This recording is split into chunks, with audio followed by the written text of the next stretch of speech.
believe in the gun. And our players don't use it most days. They use it every day. In my 20 years as head coach, I've used the gun every single year. Well, my dream as a coach that everybody would grow up with the gun, because getting all those reps would make my job a lot easier. Welcome back, everyone. Tom McDonald, NABC Championship Webinar Series. Thanks for being with us. I'm the 2-year college coach rep on the board of directors for the NABC. Troy Hilton couldn't be with us today, but Coach, this is the 98th. So we're on a roll. Tomorrow we'll end up with 101 webinars. So Coach, thanks for being with us. Some special thanks, Jim Haney, Reggie Minton, Troy Hilton, and he's been fantastic on everything. Eric Weberg, Rick Letty. I mean, the whole NABC staff has been so supportive. The Gun for sponsoring, Sideline Interactive for giving away an $11,000 table last Friday. KBA and the whole family there for giving away marker boards, clipboards, magnetic boards to coaches who just didn't have their stuff, their equipment they needed to do their presentations, and they were fantastic. Mike Bray for all of his encouragement and his time and effort of speaking. Jamie Dixon, same thing.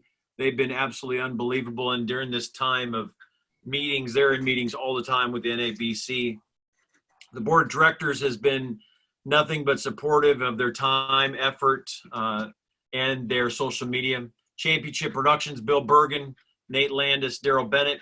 Before we start with Coach Gallo, I did want to say one more time, the last one today is this. You can go to Championship Productions. You can look at those virtual clinics. I think they're like $125 for 5 clinics, 80 speakers, and they're the fantastic. Same topic, same coach, different coach, same topic, same coach, different topic. So there's a ton of content there. And I think there's also a 25% discount on anything you purchase. The other one is this, I've said it a few times, but this benevolency fund, if you can give some money to that, I know it's a tough time for everybody, but if you do have a couple spare dollars and you can contribute to the benevolency fund, that money's going to go to coaches who need your help, programs that need your help, families that need your help. And then, so just do that if you can. And then Dave Archer from the National High School Basketball Coach Association, they really did a great job of help marketing. And then we're hopefully to work with them in the future. But it's my honor. One of the coaches that lit the webinars on fire was Coach Gallo when he first got on, and he was rolling with all the stuff.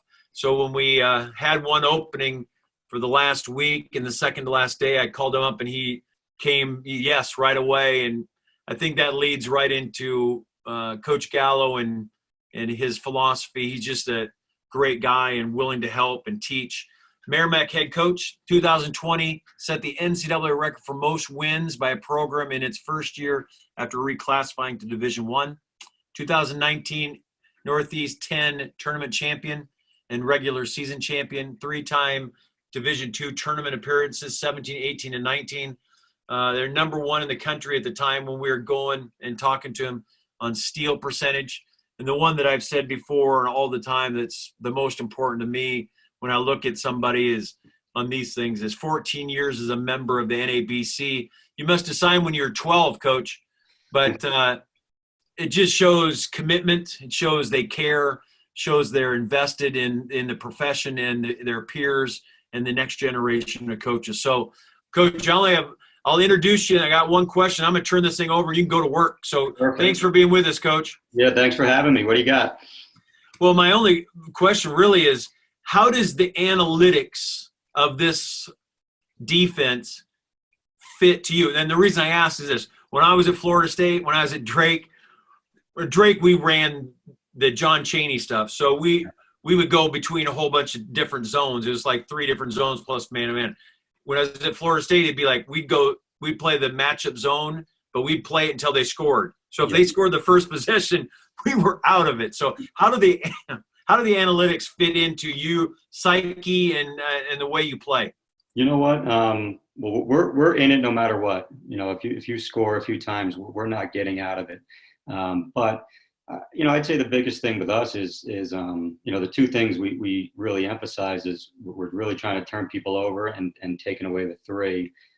So from an analytics side, I think, if you were to look, the things we emphasize translate to what we do. We don't give up a whole lot of threes. I'm going to show a slide later that shows we only give up about 15 and a half attempts a game. So, that analytics side of getting people to take tough twos is, we're on board with that. And a lot of people think the opposite when they hear zone.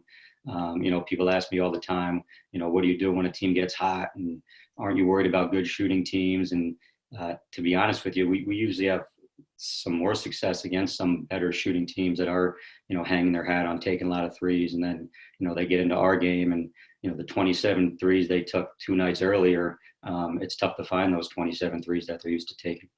I'm going to give you a couple of quotes that John Chaney told me when I was 29 years old, which is a long, long time ago.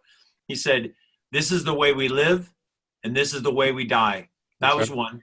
Number one is he used to change every timeout. If you called timeout, he would change the defense. So if they were in the 2-3 or the 1-1-3, you called timeout, he would go to 35 or 1-2-2 or 2-3-2. And if and then there's the 1-3-1. So he was always going back and forth.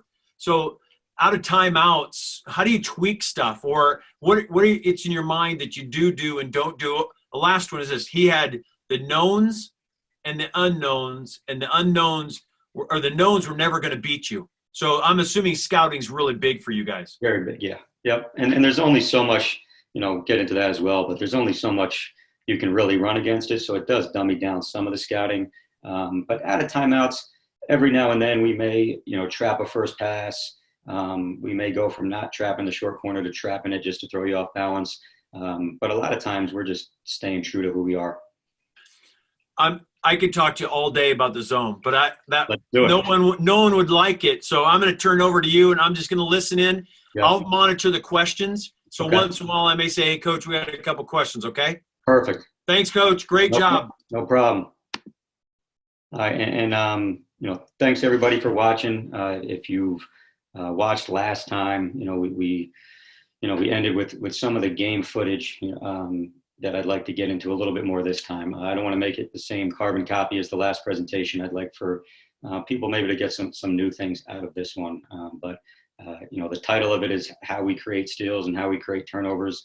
So I really want to focus on that the most. And, people always ask, how do you guys get so many steals out of your zone? And, first things first is we had a guy by the name of Javaris Hayes who finished his career with 457 steals. All-time leader, Division 1, 2, or 3. So I'm not that naive to think that he wasn't a big part of why we get the steals that we get. But we also, Mikey Watkins finished second in the league in steals. He had 60 in only about 22, 23 minutes a game. We had 6 guys with 20 or more steals, 8 guys with 10 or more, which doesn't sound like a whole lot, but if you go and look at some stats, it's pretty impressive to pretty much have every guy that played some type of minutes for you have 10 or more steals on a season. So how do we do it? We really emphasize it. We drill it. We're insane about our activity level, the details of our slides. A lot of times we tell our guys, just do what you're asked to do and just do your responsibility. And a lot of times people will just throw you the ball. A lot of our slides are, they're built into where we think the next play is being made. And as our guys get older, they get much more comfortable stealing the ball. So a freshman in his first month, he might get out when the ball hits the high post, and we'll show him film of a ball getting zipped right past his ear, that if he got out of there with a little bit of urgency and just a little bit more feel, that he could get out there to steal. But so how I'm going to do this, I'll show you a little bit of introduction, some slides I went through last time. I'm going to go to some practice film that shows us working on our slides, working on us actually stealing the basketball and how possessions end with steals. And then I'll go to some game footage to see how it all comes together. So I'm going to give me a second here while I share the screen. All right, so quickly, I went through this stuff last time, but I'll briefly just go through it again. Why zone? For me, 4 years ago when I took the Merrimack job, we played this zone when I was at Robert Morris, and we had great success with it. I loved teaching it. I loved how it was a little bit different than what everyone else did. It cut down on some scouting. It made people uncomfortable. They're not used to playing against it. So going into a league, the Northeast 10 that we were going into, it was a big man-to-man league, big switching league, big motion league with some high IQ guys. And we just wanted to be different. People don't see it a lot. And we talked about people's stats or their stats against man-to-man 90% of the time. So we've had great success against some higher scoring guys that are used to getting some actions versus man. And then they see a zone and it gets them standing around a little bit, gets them out of their rhythm. And those stats become a little bit deflated playing against the zone. We feel like we're playing against your second best offense and it's our best defense, right? And we all put it off. Personally, I know there'll be days where I'll say, make sure you work on zone offense later in practice. And then at the top of the very next practice plan, it says, make sure you get in that zone offense, right? We all put it off until so I've gotten to scrimmages sometimes where we don't even have that zone offense or a baseline out in. So, we're playing against something that probably isn't worked on enough, and it's everybody's second best offense. We're trying to force you to take, where analytics comes in, we're getting you to take the shots that you don't work on a lot and the shots that coaches are now telling you not to take. Right, so we're running you off that three. We have built-in help at the rim, so it's really tough to get point-blank layups. So now you're forced to take some of those floaters and tough twos. It allows us to really focus on us. We don't get too crazy with scouting. We prep for about a day and a half. We may sneak some concepts and some actions without our team knowing into some of our zone PC, we call it. But for the most part, day before, shoot around the morning of, and then we're going and playing. We're getting you to do the most, the skill we think you work on the least, and a skill that people aren't very good at nowadays, and that's passing. A lot of possessions are spent throwing a lot of passes. With our activity in our hands, we feel like we can get you throw enough passes, eventually we're going to get our hands on one of those. And then finally, late game. It seems like people struggle. Do you have a go-to set that we haven't seen yet that you're saving against a zone? We were very, very successful this year in games decided by 4 points or less. We were 7-2, and that was a theme over the last 4 years, where we were 24-11 over the last 4 years. So Mythbusters, I've gotten emails from people of all different levels, and I promise I will get back to everybody. I've started a folder, but what's great about it. It's been from middle school through college, every level, every area of the country I've heard from, and a couple Mythbusters. You don't have to be long to play, right? Our in Division I to be 5'10", 5'11", 6'3", 6'4", 6'5" in our starting lineup. We're probably the bottom 3% as far as size goes, and we're very effective. Myth number 2, there's no accountability. I think people are scared to teach a little bit because they can't really say whose fault it is. It's easy to tell the guy to stop getting beat off the dribble or your man scoring.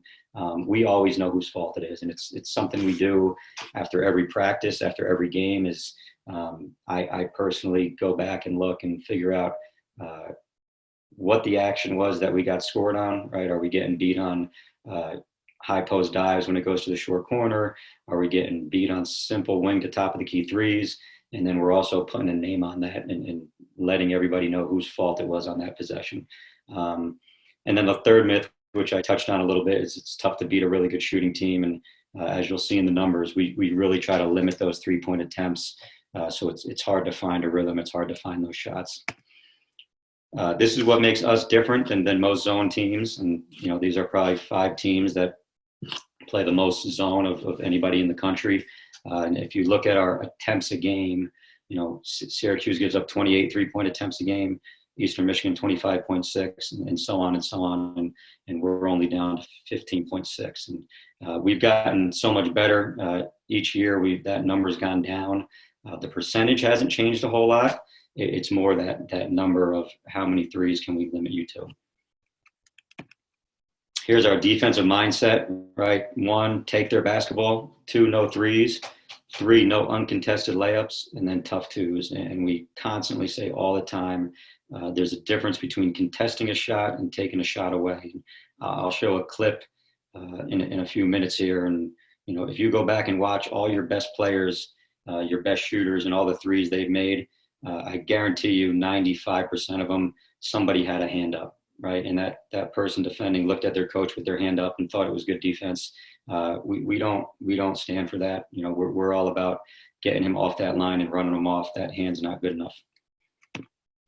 Here are some numbers, right? We were number 1 in the country in our conference in defensive efficiency, number 1 in effective field goal percentage. We turned people over 27.2% of possessions, right? So more than 1 every 4 possessions led to a turnover. And then our 3-point percentage defense, 29.2, 15% steal percentage.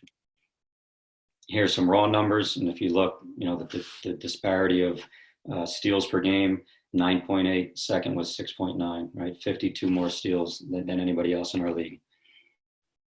3-point percentage defense. You know, this number hasn't always been here. We're usually a little bit more middle of the pack as far as the percentage goes, where this number, we've always been pretty good here, and it continues to get better. And if you look, the drastic difference, we gave up 271 attempts.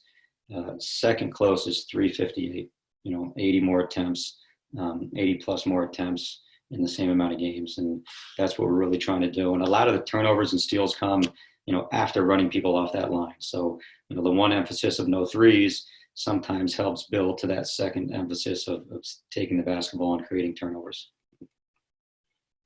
Here's a place we've really improved in, and we are also number 1 overall in field goal percentage defense. And, you know, I think what we've gotten better at, working with our goalies, our 5s, on actually making people miss, not just giving people easy 2s. You know, it's one thing saying tough 2s and then actually, you know, enforcing it and doing it, right? So, if, you know, my first year, if we ran a guy off a line and he simply, you know, 1-2'd into a rhythm, 1 dribble pull up, you know, our guys would say, well, I made him take a 2. And to us, that wasn't good enough. That wasn't a tough 2, right? Since 5th, 6th grade, everybody does spot shooting, catch and shoot, catch, 1 dribble pull up. And if they're still in rhythm there, we feel like that's still an easy enough shot to make. So we're trying to run you off at a speed that you're not used to shooting at, maybe running a second guy at you when you go into that shooting motion. And that's really helped our field goal percentage overall defense. And then finally, here's our rules. And these things kind of supersede everything else we do, more important than the slides themselves. 5 guys always moving on the flight of the ball, similar to man-to-man, right? You can't get, you know, it's multiple efforts. You can't do one job and then all of a sudden the ball gets thrown out and you're still standing in the paint and the ball's got passed around 3 times and you haven't moved yet. So 5 guys move on the flight of the ball. Active hands never drop below your waist. Not always up, sometimes out. We have different rules for that. Don't get screened. That just point blank eliminates a lot of things people will try to run against us. It's, you know, how do you guard a block across? Well, we tell our guy, don't get screened. Don't lay on the screen. How do you guard a ball screen? Don't get screened, right? If you continue to get screened, if you can't fight over it, if you can't get through it, then we'll find somebody else that can get in there and not get screened. See the next play is huge for us. You'll see times where a guy may even, you know, one guard may leave his side of the floor to the other side just to kind of save a shot. And that's part of working on seeing the next play. And then this one right here is huge for us. Nobody shoots where they catch, and that's anywhere. That's 3, that's high post, that's short corner. We're trying to really limit any catch and shoot opportunities.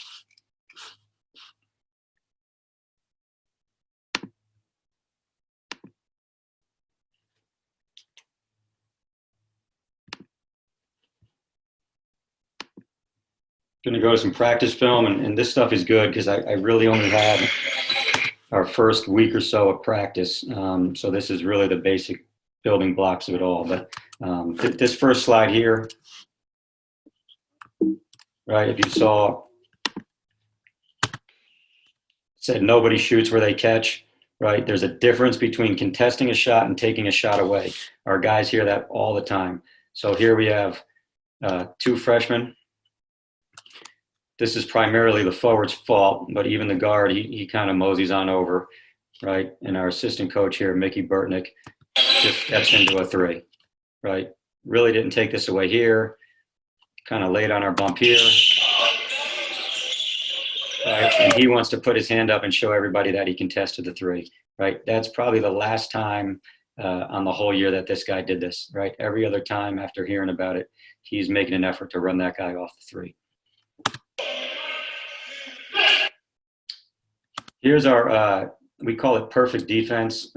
We got this from Brad Stevens. We went to a Celtics practice and they started practice with it.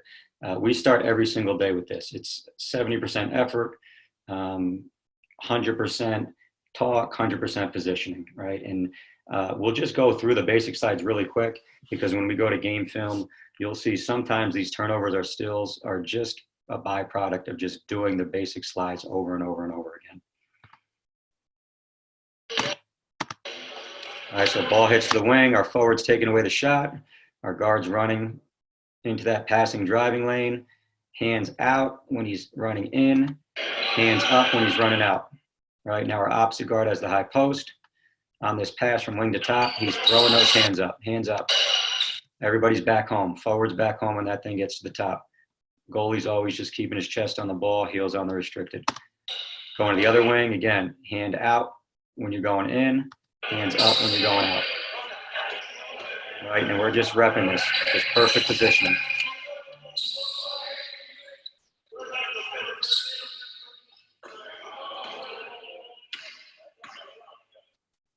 From here, we'll go to our high post. So we go basic slide, just perimeter passing.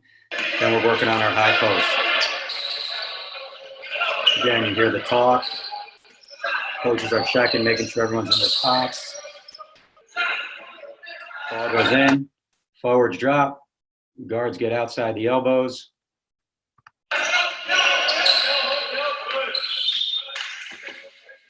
Just blow it dead. Right now we'll go short corner.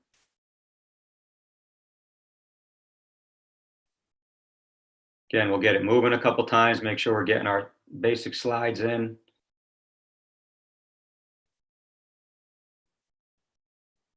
Now, as this thing goes to the short corner, we have years we trap, we have years we don't trap. Right now we're in a trap. Opposite forward has rim, usually a diver. Opposite guard's getting outside this elbow, what we call get to his box. In practice, we have boxes outside each elbow up to the three. Ball side guard has ball side obvious pass out. All right, go and steal it. Dribble penetration. Same thing, lane line drive, probably the most common one. Will never help ball side, right? So our ball side forward is kind of stunting and staying. We call it a firecracker. He's staying home on the shooter. Our goalie will step up, but trying to make him leave his feet, right? Either charge, float, or leave his feet and make a pass. Opposite guard is getting out to his box. He usually ends up having this opposite corner. And then the guard that got beat, he's trying to find a body in here to take away a shooter, you know, someone floating this top of the key area, right? And you'll notice on a bunch of these clips, you know, even though we're not full speed now, we're just chucking this ball. The coaches are just throwing this ball to an area that's the obvious pass, right? And we're getting used to just go and say, go and get it.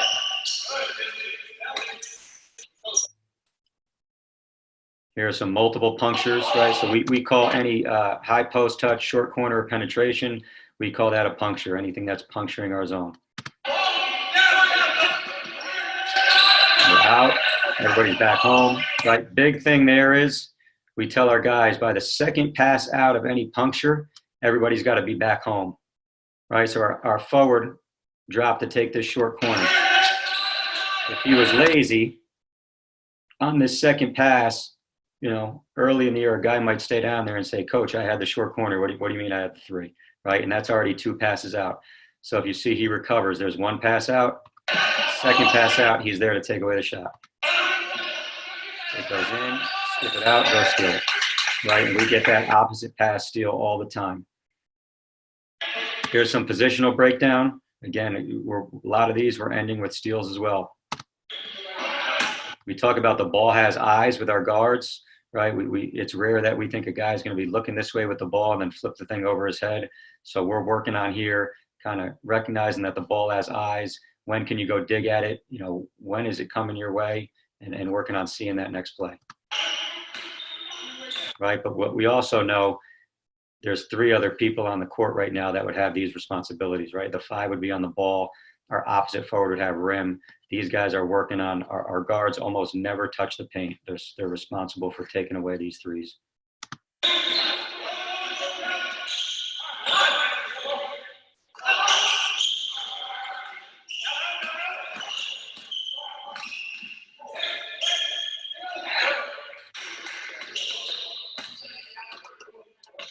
And this is just 2 guards on one end with the coach, working on their slides. High post, we're out.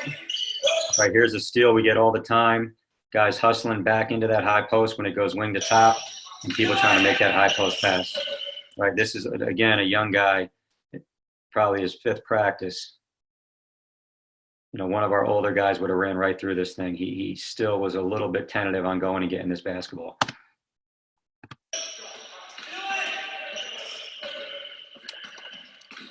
On the other end, while this is going on, we'll have our forwards working. Basic slides, right, high post, go and steal that high-low pass.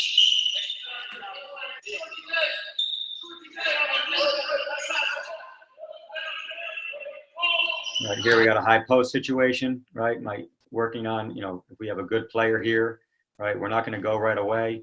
We usually do what we call dupe on the dribble. We found that most guys put it on the floor to score. So we're going to kind of get to our spots and wait, and then as he puts it down, we're going to go attack him and try and take the ball. A little positional work for our goalies, just working on guarding the ball, right? These guys got to be really good one-on-one defenders. If we can have a guy that we really can trust to take that away one-on-one and not have to worry about anything else and not have to help much, it really makes our defense that much more effective. And this is just continuous, keeping chest on the ball, not going for ball fakes, right? 8 verse 5. This is, in my mind, one of the best drills we do that makes us who we are. And you'll notice the activity level, the fly around, seeing the next play. We get a lot of that from this drill. You got point, both wings, both corners, high post, and 2 short corners, right? This is what we call a fire. Great play by our freshman big, Jordan Minor, right? Ball does get to the corner on occasions. Our 5's got to read this and go make a play to take away the 3, and it's a great effort play going and blocking the 3.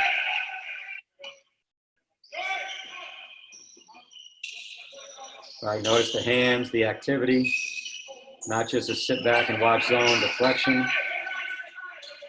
Here we got another deflection, 2 deflections, 3 deflections, 4 deflections. Guy gets on the floor, our ball.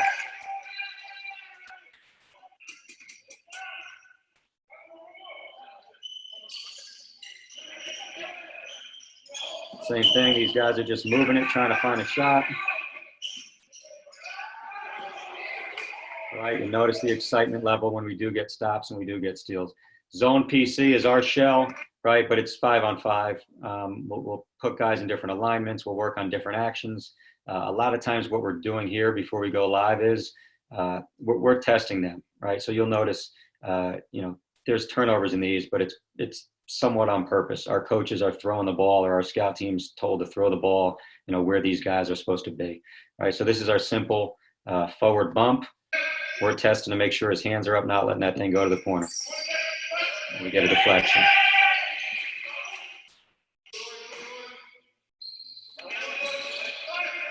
Same thing, steal, go short corner or high post.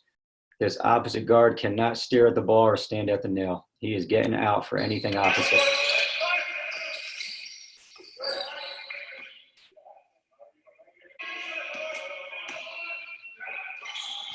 Right, here's a simple wing to high post deflection, something we get all the time. And when we go to game footage, you'll see all these live.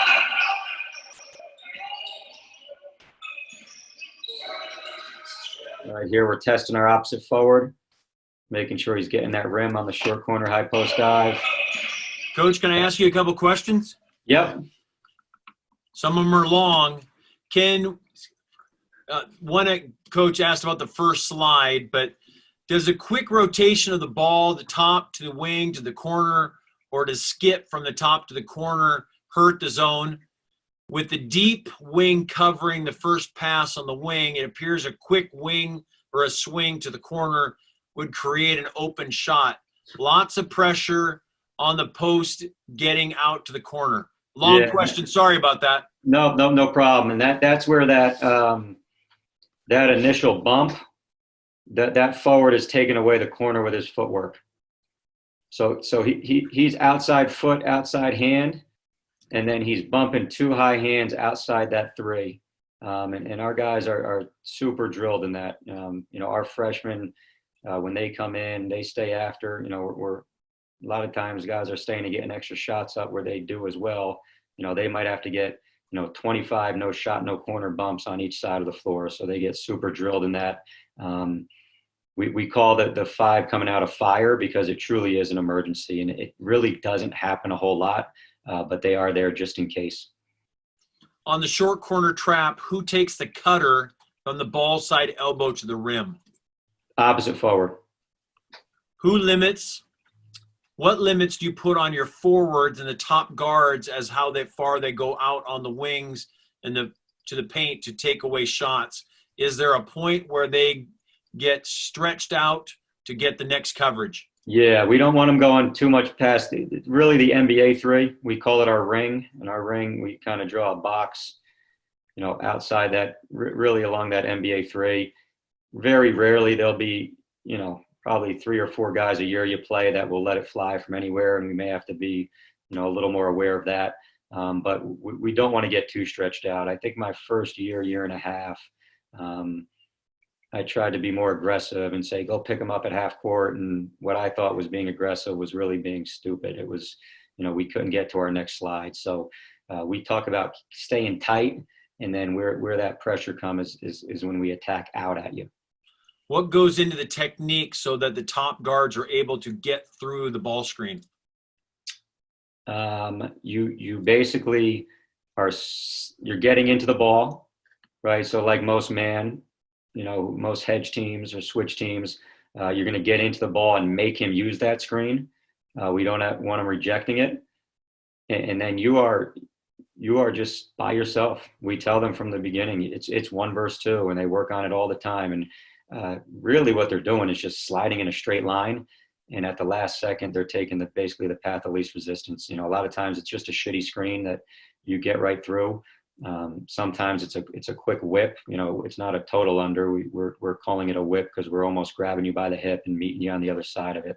But they, the other thing I'll say is a lot of the ball screens against zone are so much more obvious, right? Against man, there's some quick reversal into a sprint out or, screening into a ball screen. Most times versus us, it's just a guy standing here, right? And a guy dribbles a guy through, and you see it coming, miles away. So we've done a really good job guarding ball screens. Awesome. Can you explain the fire call? Doesn't that open up the rim? It does. I think the last clip here may show it. Our opposite forward comes all the way over, so we're helping from the backside. Does your center ever go to the dead corner? Just in that situation, but he's not there very long. He's either getting that guy to not shoot, and then in that time our forward's bumping him back home. If the guy goes into shooting motion, he leaves his feet, he's trying to block it, or sometimes he runs him off and it creates a baseline drive, and then our opposite forward is, then it almost becomes man-to-man. We're rotating from the backside. That's why he's got to call that fire, so this opposite forward hears him and he's rotating here. Will you ever have the forward stay with the guy on the wing if the corner is not filled? No, but he won't bump. If scouting tells us there is no corner, he's not going to always bump wide. He can bump in and get closer to that short corner. He never stays. He's out of there. Who's taking the point man on the side to top pass and why? Who's taking the point man on the side to top pass and why? So ball's on the wing. Yeah. And it goes to the top. Maybe the high post. Let's leave it alone. Okay. If it goes, maybe they'll answer it better, and I'll get it back to you. Yeah. If it goes to the top of the key, that's the opposite guard who's taking away the high post, right? And then he's sprinting out and taking the top of the key.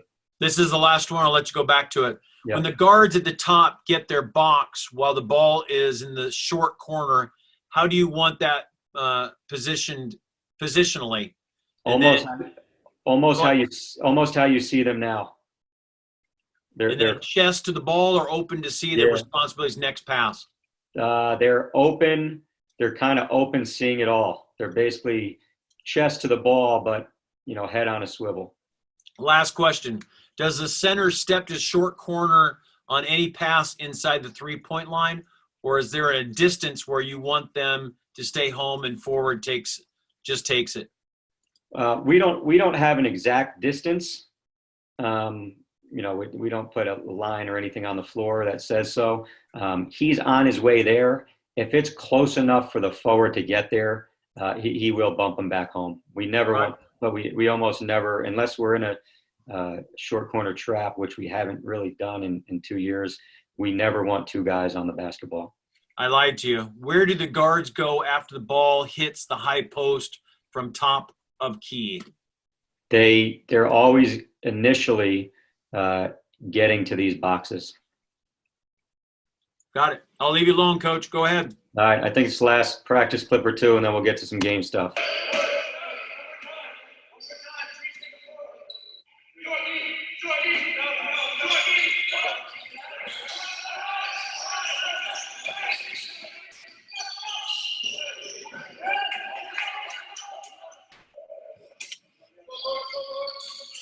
All right, here's some penetration, and we'll work. Sometimes we'll start right off the bat. Our coach knows he's going to catch and drive it. Right, our forward is supposed to be wide enough to take away shot or outside penetration, but for the purpose of the drill, we tell him to get beat, and then we'll work on these baseline drives. Right, and we get a lot of turnovers after people drive the ball. Opposite guard is initially getting to his box, but then he gets this body over here in the corner. You see our guard here. He's trying to find somebody in that ball side, doesn't see anyone. He's trying to find the next guy. So he would have this top. Goalie steps up to the ball, and then our opposite forward drops and has the ring and ends up getting the steal.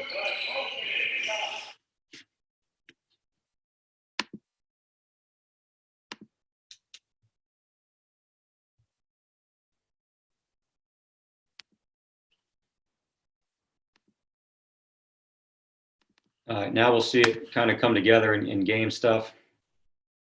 And you'll see some just simple slides, simple teaching points, how creates steals just from the, kind of taking away what the obvious next play is.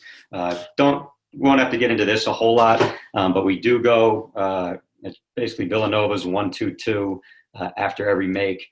Majority of the time we're just kind of taking possession off the clock. We will cause, turnovers here and there with teams getting lazy. It's kind of constant and over again. It's never going away. We're really just trying to keep the ball out of the middle, getting that thing going back and forth, side to side. If teams kind of address it and think it's just phony and trying to speed up and bring it up the floor fast, we then will send a trap early in the game to kind of keep them guessing and not really know, is there trap, no trap. But here's just, a guy who steals the ball a ton, just reading that next pass, leading to a steal. Right, as soon as it hits middle, we're off. Or if we feel like we slowed him up enough, I'll just yell two and we sprint out of it. Right, this is just taking away the middle. Here we don't do a great job of keeping it out, but here's where that effort comes into play and we go and get a back tip. Right, as you see, a lot of times people get deflated after they get scored on, and all of a sudden you turn around and here comes this somewhat pressure again.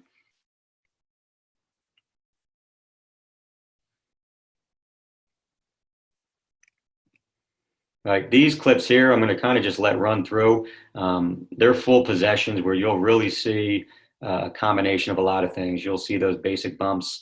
But you'll really see, the effort and activity and how hard these guys are playing. Right, you see here, like this was a situation that was asked. We're not going to go show our hand and get stretched there. This guy's back to the sideline. He's 7 feet outside the three. We're not going to get distorted right off the bat off a guy that has no plan on shooting this ball.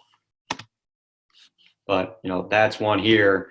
Our guards, they know if this thing goes from wing to top and you give up the three, that buzzer's sounding. So they are extra aggressive in that wing to top pass.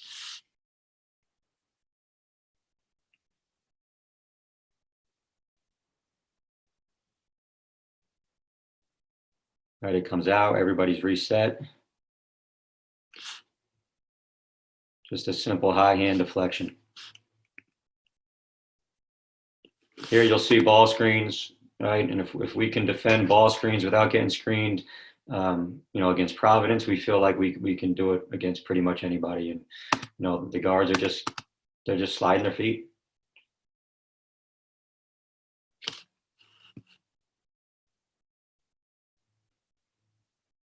You saw he looked to throw corner, but the bump took it away. Right, and now we get people scrambling, and with our 8 versus 5, we work on these scrambles every day and feel like we're more comfortable in a scramble than our opponent is. Again, here we start in our 1-2-2. Right, by the time they start their offense, there's already 8-9 seconds off the clock.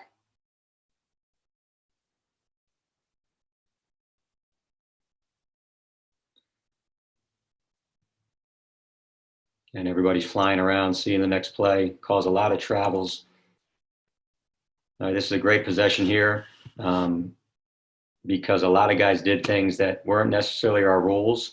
It was more the effort and seeing the next play. All right, so our forward goes to Duke. So our 5 runs and takes his spot, take away that next pass. Opposite guard's coming all the way over to this side of the floor, seeing the next obvious play. Here we get a skip. There goes our 5-man, making him put it on the floor. Ends up leading to a turnover. Here's a super scramble here of just kind of a game of cat and mouse, really, this whole possession. But if you notice, there's rarely a catch where we're not there on that catch.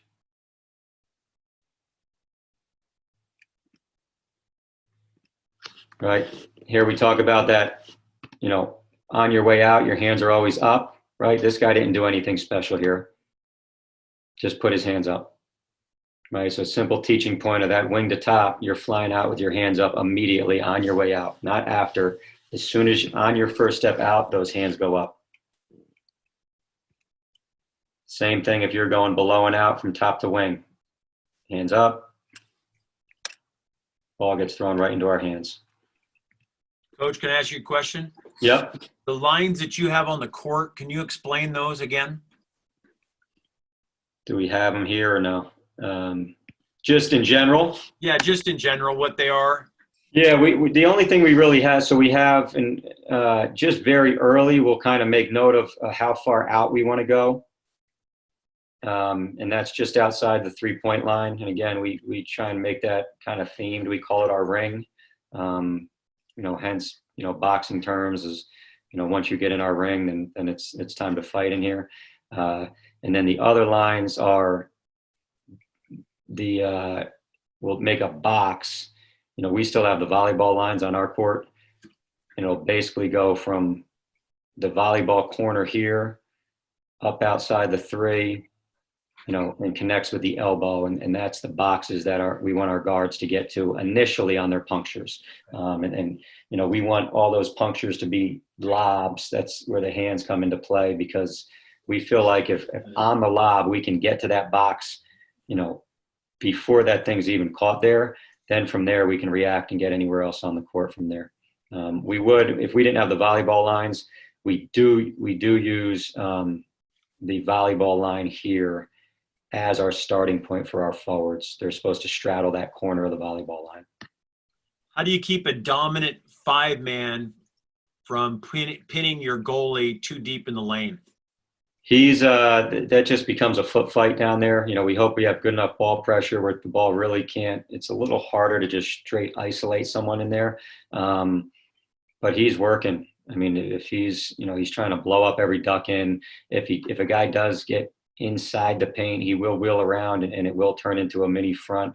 But for the most part, he's trying to, every time that guy takes a step, he's meeting him with his legs, and we're just trying to force that catch off the block. And then we could, if it's a guy we need to help, we can send some help.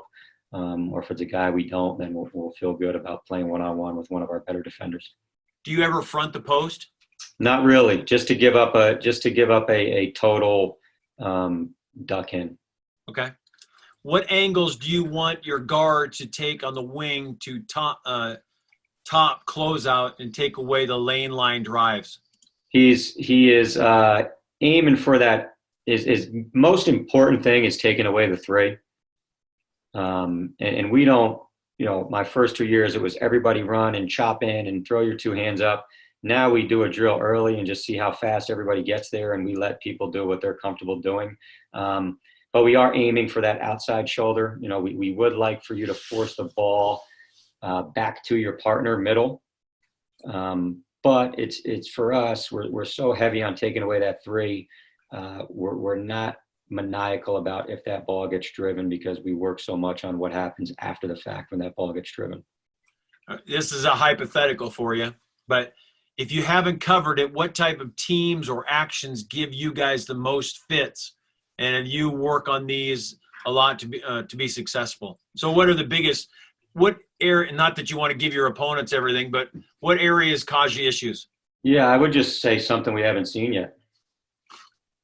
Usually things, someone will get us with something, and, I have a sheet I'm staring at, and I have names of things that are named after teams we've played, of, something new we've seen. So we work on all these actions plenty of time before the game starts. So it's kind of rare that, we never go into a game and go, oh man, I hope this team doesn't run an overload, because our guys have seen an overload plenty, or I hope they don't ball screen a ton, because we've worked on that. So I get that question a ton, and what hurts us when our guys don't come to play and don't come with the effort and energy, and we hurt ourselves. I would never say there's a certain action that really hurts us.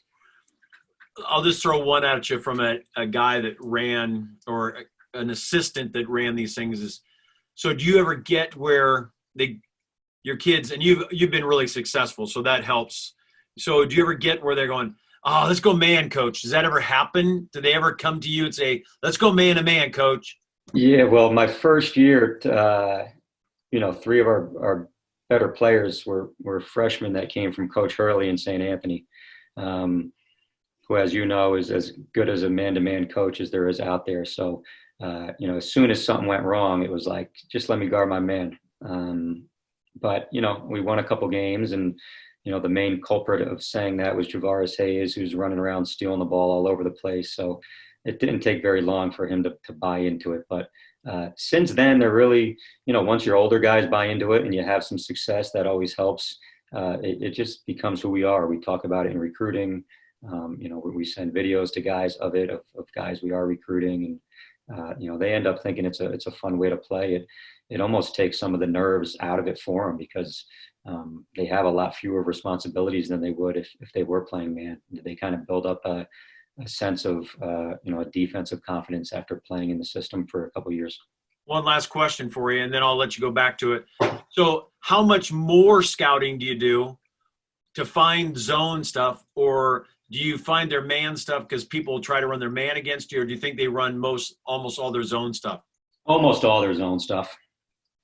And we have a chart of, usually I just, year to year, this has been great this time, because I could actually, organize some stuff that you want to organize all the time. I usually just, grab my binder from the year before and go, oh, September 6th, what did we do last year? And, we have a sequence of, we're starting with the basic slides.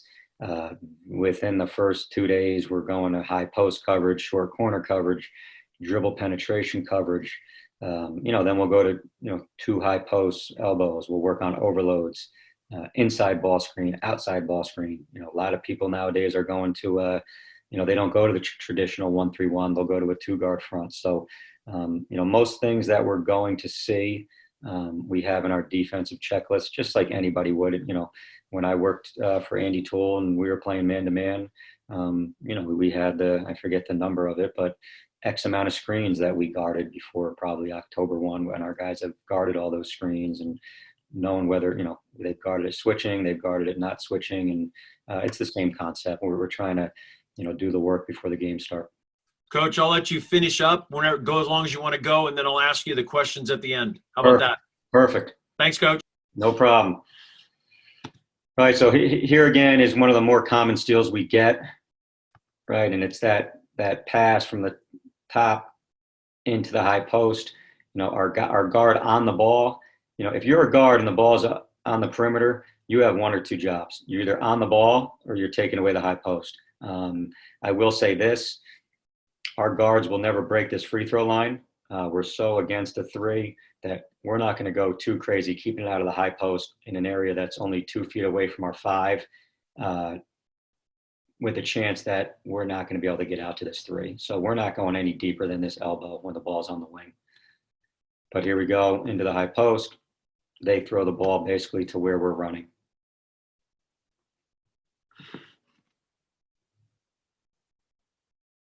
Same thing, wing to top, top to high post. That's just our basic slide. On this one, we get it from the wing, right? Javaris was really good at probably making it look like he wasn't guarding this, right? And we say a lot of times, your body's here, but your mind is on the next pass. So, if you look at his foot, he's angled a little more towards this 3, but he knows on the flight he's going 1 or 2 places. And, with our younger guys on this flight, they probably would have already made their way out to this next responsibility. He was built to steal, so he was going after this ball. This is something that we've gotten a lot better at. In Division II, we didn't do it as much. We call it duking the high post. Very rarely we let our guys play one-on-one a lot. We used it, 2 years ago in our championship game against New Haven. They had 2 really good aggressive forwards that could drive the ball. That translated more to what we saw this year. And what you'll see is on this pass in, our guards get out to their boxes, right? Opposite forward has that high-low. And now we're going to wait. And once he puts this thing on the floor, and we talk about the ball has eyes, we found like there's no chance this kid 15 is going to take a dribble and then throw the ball through his legs to the top of the key, right? And this was a huge play here, up 4, under 2 minutes to go at Northwestern. Basically kind of sealed the win with Mikey Watkins going and digging at that ball. Right? You don't want to go too early because then it's just going to be a throw out for a 3. Right, but you guys get and that's why we drill it with our guards. You get a feel for when this guy's a scorer and when this guy's a passer. And as he goes, we're going and taking it. Here's another high post, right? And that's why it's important for these guys. They cannot get beat on this first dribble. They can't get blown by. They got to be able to stand that ball up for 1 or 2 bounces. And then here comes our guard from behind taking it, right? And you get a guy once early in the game, they start thinking a little bit about what they want to do when they do catch it in there. This was that same clip just to show again. Right, we're out, and then we go get it. Inside ball screens, right? There's times we know, right? A lot of people run this same set, right? They got it inside ball screen, right? Anything going inside of the floor, we call it inside. What you would call a step up and man-to-man, we call that an outside ball screen, just to simplify things for our guys, right? We know here in this clip, all the good stuff's on this side of the floor. They're trying to get a shot here or an extra to the corner if our forward does a bad job with his bump, or they're going to duck in our 5, right? So our guard did a great job of reading this. He knows this guy's not coming off to score, and we just run right through this passing lane.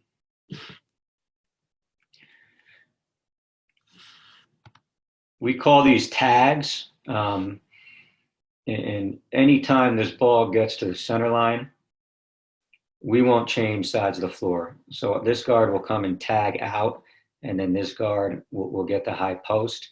A lot of times these guys will tag very aggressively and actually go after the basketball, and you'll see here we get some steals off these tag situations.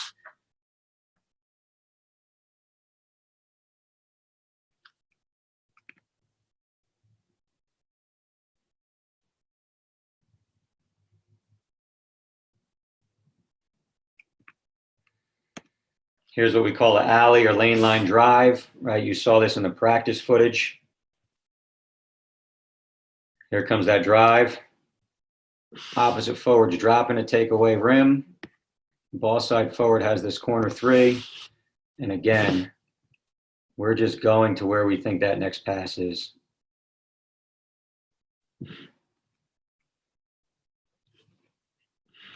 Here's another alley, right? And this is why we tell our guards, you cannot get sucked in. This guy hits the paint, our guards are out finding the next play.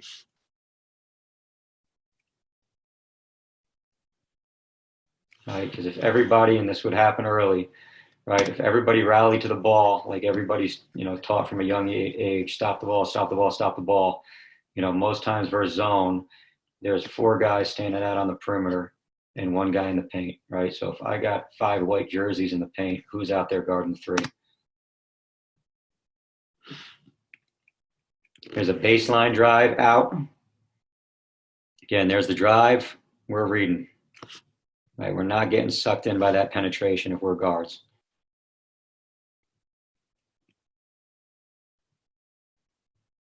Another baseline drive. Our opposite guard is out. Here's some high post out stuff, right? You saw our coaches just kind of whipping the ball to one wing or another, right? But we get this steal. Short corner, same thing. Short corner, skip. Well, that's where our guard is going. Baseline out of bounds. Just to kind of go our coverage. Our ball side guard will have anything ball side. Our bigger forward's going to be on the ball side. Him and the goalie are sharing. One has center line to block. The other one has center line to the other block. Opposite forward has opposite, usually corner, right? People try to sneak a guy over here and just zip that opposite pass for a 3. And then, our best steal guy is here playing free safety for anything coming to the top, right? And a lot of times he's got that count in his head and not that 4.5 second. He's going to make a play when that thing's getting thrown out. All right, here's some ways forwards can get steals. Again, you saw this in the practice film, just a simple high hand bump, right? This is a guy trying to get the ball to the corner, throws the ball right into our hands, right? And that's that footwork and that bump taking that pass away. That's all that is. Right, as our forwards get better, right, they're sometimes going to run right through this pass. And just read that wing steal. Here's a firecracker where I said we don't help ball side. Right, so we're going to fake at the ball, and then we're getting back to that shooter. Forwards will duke the high post or post at times as well. This kid from Santa Barbara was a monster. We wanted to make him feel really crowded anytime he put the ball on the floor. Again, we waited on the dribble there, right? If we go too early, especially bigger guys that could throw over the top, they can pick you apart from these areas. Right, here's just reading the skip.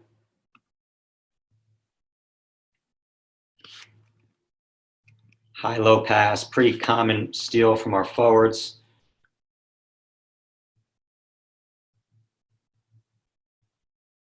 Goes high post. There's our opposite forward stealing the ball.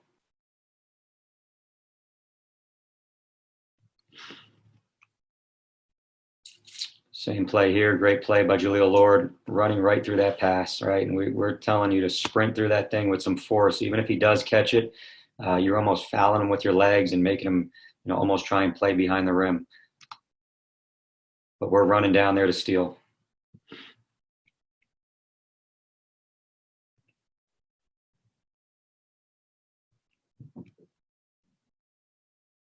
Couple more here. Just a great play by Jensen. Again, and this guy's not the most athletic guy in the world, not very long, but now year 3 playing, he's figured out ways to be effective just by getting to the right spots. Right, where we talk about how our guards get out on penetration. will that opposite forward better crack down, because it's really a man-to-man help-to-helper situation for that opposite forward. So here we got our 5 stepping up. I'd like him to step up a little more aggressive with some high hands, right? And that opposite forward runs through the pass. Short corner dive, another one we get a lot, right? Everyone's taught to hit the short corner and then hit the dive.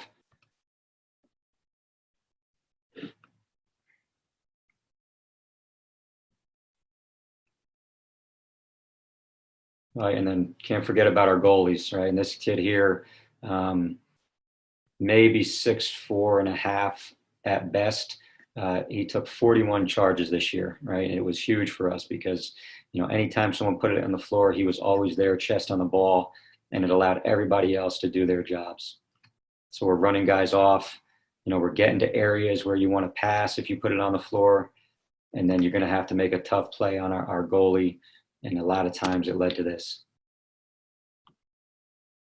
Right. He also got good at anticipating some of this interior stuff. All right, here as we talk, he probably got screened a little bit longer than I would have liked. But any of this block across interior screening stuff, he's taught just to get off of that screen.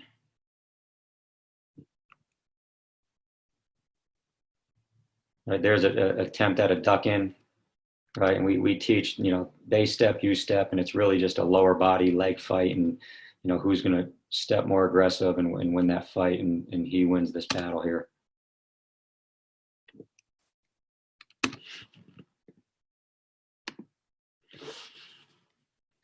That's all I got for you, Tom. Any questions?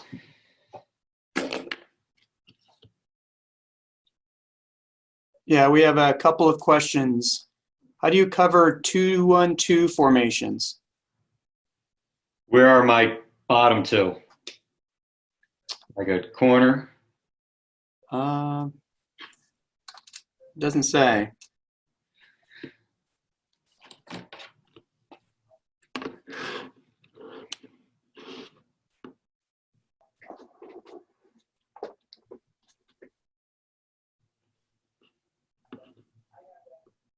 Usually it looks something like this. Like 2-guard front, baseline runner, high post, short corner, right?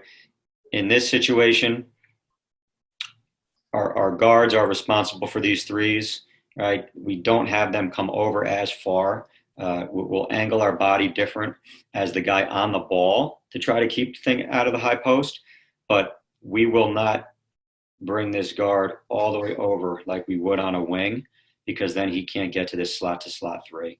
So he's probably coming just more here, and he's wide with his hands out, right? And then on these passes here, these guards are just sharing it. But it's why we use this volleyball lane line here, right? On this pass, our forward's got to be aware if this guy starts to creep, he's got to be out there for that shot. So we use that volleyball line as reference, right? Anything inside of there is the guards. Anything outside of that is the forwards. But we tell them both almost act as like the other one isn't there, right? We don't want to give up a shot. If you know, at worst thing, both you guys are going at them. But we'll just adjust how far we bring our guards over in that situation. And then if it did go to a high post and you have a corner,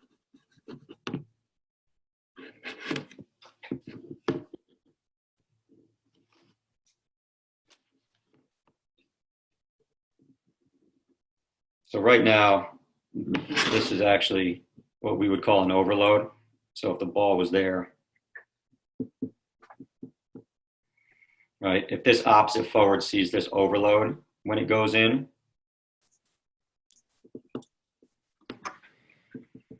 he's got to get this, right? Because if you have a corner, we're not running to the block. They'll just spray it to the corner for a three. So your rule as a forward is if you have a corner, you're going to bump flat. And you got to get there quick to take away any hard cut, or you're close enough to take away the three. Coach, I got some more questions for you. Yep. All right, I'll try to fly through these for you. What are the keys to guarding the 2-guard front? That was it right there. Okay, good. Sorry about that. Yep. Any situations where you send a guy with a cutter through the zone? No. Once they get to the other side, we kind of just let them go. Okay. If a guy cuts baseline and he's going to go we'll follow him to the rim. If he's running to the other side of the floor, he gets traded off Got it. to that other forward. I love your terminology. Those are great. What is the timing techniques of when the goalie steps to the high post? When does it change depending on where it entered and from? Yeah. So when he goes is sometimes scouting. We may have guys we play that we know may not want to take that shot, and we might give like a 1/1000 before we go out. General rule though, we are closing out on everybody, and you're leaving. You don't want to cheat. If early on those guys get so worried about the high post, young guys, and they're cheating up to the high post before it gets there, and then the ball gets zipped behind them, right? And it's why we call it the goalie, because we say, in hockey, if you pull the goalie, you're basically giving up a goal. So we don't want to ever pull the goalie before it gets there. And then he's leaving on the flight to the high post. If it goes in from the top, we're a little bit more aggressive. We call it a bum rush, and we're trying to get almost up under that guy on his catch. A lot of the times his back is turned, so we're trying to almost get close enough to not let him turn around. When it gets caught on an elbow, we're trying to keep the guy on the side of the floor that he caught it on. So we're not going to total track stance and give him a lane line drive, but we'll almost point our foot and send him to that corner of the side of the floor he caught it on. Do you need to have quick players to run this in a high school setting? I will ask you one more, though. Yeah. So since you don't have the shot clock, how effective do you think this would be in the high school setting? Depends what you want your scores to be. I liked them 44, 45. And yeah, that's what you're going to get. And if you look at our, we did spend, we also run some two-guard stuff on offense that naturally takes times out of possessions. But we were, I think, dead last in the country, or maybe second to last to Virginia, in how long teams spent with the ball, right? So even with the shot clock, we were 3:54. I think average possessions against us were 22 seconds. If you don't have a shot clock, you're going to have some long, drawn-out possessions. And then, I don't know. Like I get asked all the time, it's sort of like, everyone bashed Virginia when they lost to UMBC, and, they can't play when they go down. Meanwhile, it was the first time they went down in about 3 years. So yeah. I don't think when you design a system, you think about what to do when you're losing. I think then you got to adjust and maybe press. We do have a diamond to speed people up. Maybe we'll run two guys at the ball. But our bare bones of it, we're not thinking about, what are we going to do when we're down? We're hoping that we aren't down. If you had to pick an ideal score at halftime, what would it be? Besides 100-0. 32-24. I always like looking at the scoreboard at halftime, and if it was 26, in the areas of 26, I was in a good place. Yeah. So what is the rule for your forwards if the ball goes to the short corner and you don't trap? So you're essentially just matched up, because most of the times, right, so the ball is, let's go traditional alignment.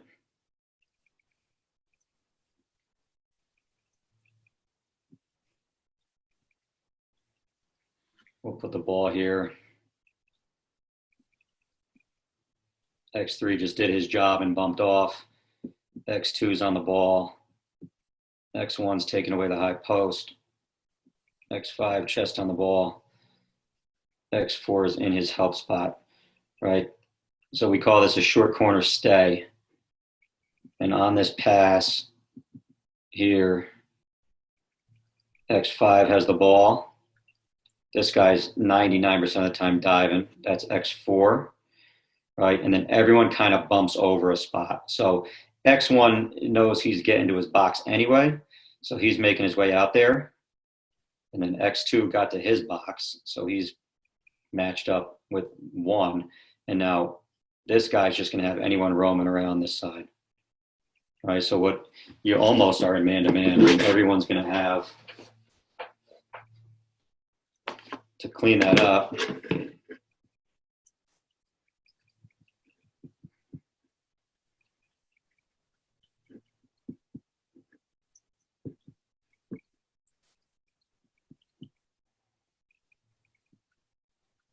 Right, this guy dove right into his chest. This guy's probably going to flood this and try and get a corner three. You're staying with him. So as soon as it goes in, you're pumping the brakes and finding that next guy in this area. You know, this guy's got here. This guy's got here. Right, and those boxes I talked about, just to, I guess this will give a, right, so our ring would look something like, you know, here. We don't really want to go outside there. The volleyball lines, you know, are somewhere in this area. That's what we're using to straddle as our forwards. And then we're actually using the top of those volleyball lines with the elbow.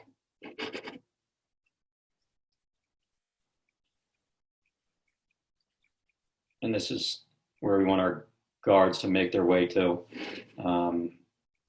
You know, and there's some slippage with that. It really helps early on. So, you know, if the ball goes to the high post and I blow the whistle and, you know, this guard did his job and he's standing there and this guy's still standing here, we can just say, you know, what are you doing? Get to your box, get to your box, get to your box, get to your box. And over time, after being annoyed by me for the 25th time, they start to get to the box. How do you guard the 1-4 flat on the baseline? We actually haven't seen that. I just, you know, people ask about that at times and also like two posts, like a guy on each block. I just think it'd be really hard to get the ball there. You know, You have to dribble it into the wing. yeah, like if you're here,